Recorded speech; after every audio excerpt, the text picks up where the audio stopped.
కావలి Janasena party కార్యాలయంలో వినాయక చవితి సందర్భంగా 1000కి పైగా బంకమట్టితో తయారు చేసిన వినాయక విగ్రహాలను కావలి ఇన్ఛార్జ్ అలహరి సుధాకర్ ఏర్పాటు చేశారు. ఈ సందర్భంగా ఆయన మీడియాతో మాట్లాడుతూ ఇటీవల తమ అధినేత పవన్ కళ్యాణ్ పుట్టినరోజు సందర్భంగా కావలి నియోజకవర్గంలో మొక్కలు పంపిణీ చేయడం జరిగిందన్నారు.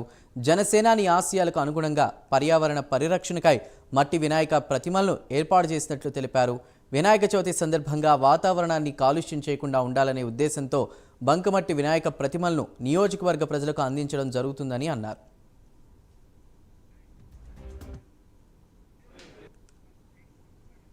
కూడా కావలి నియోజకవర్గంలో పంచడం జరుగుతుంది. కావలి నియోజకవర్గ ప్రజలకి, జనసేన నాయకులకి, జన సైనికులు, వీర మహిళలు కోరుకునేది వీరు వచ్చి ఈ వినాయకుడి విగ్రహాన్ని తీసుకెళ్లి మీరు పూజించుకోవాల్సిందిగా కోరుతున్నాం. ఈ వినాయక విగ్రహంలో ఒక ప్రత్యేకత ఉంది.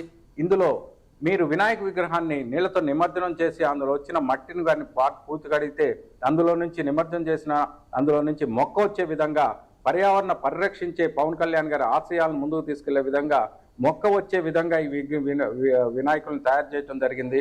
కాబట్టి వీటిని ప్రతి ఒక్కరూ కావలి నియోజకవర్గ ప్రజలు కానీ, మా జనసేన నాయకులు, జన సైనికులు, వీర మహిళలు అందరూ ప్రతి ఒక్కరు ఆ రోజు ముందు రోజు వినాయక చవితి ముందు రోజు సాయంత్రం పంచడం జరుగుతుంది చెప్పిన విధంగా. కాబట్టి ప్రతి ఒక్కరు వచ్చి ఈ సదవకాశాన్ని వినియోగించుకొని మమ్మల్ని ఆశీర్వదించవలసిందిగా జనసేన పార్టీ అధ్యక్షులు, ఉమ్మడి ప్రభుత్వం విఘ్నాలు జరగకుండా ఈ మన వరదలు కూడా అరికట్టే విధంగా త్వరలో అందరూ సుఖశాంతులతో ఉండాలని కోరుకుంటూ ప్రతి ఒక్కరికి